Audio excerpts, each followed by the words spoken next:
The objective is that at the end of the program, the participants or the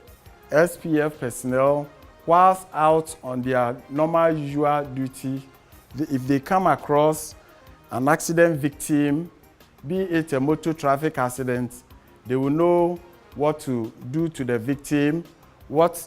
assuming they have their kit with them, what material or part of the kit they should use for the treatment of the victim.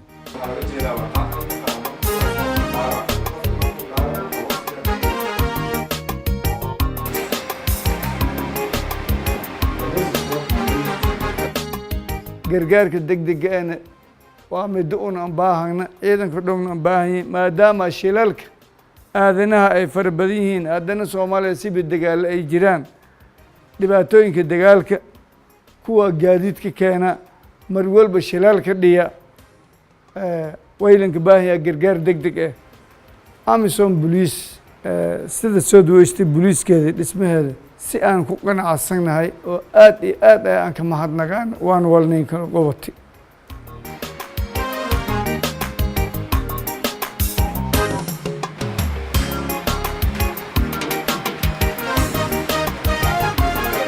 gargaarka degdega ah aan ku barada sida dhiig joojinta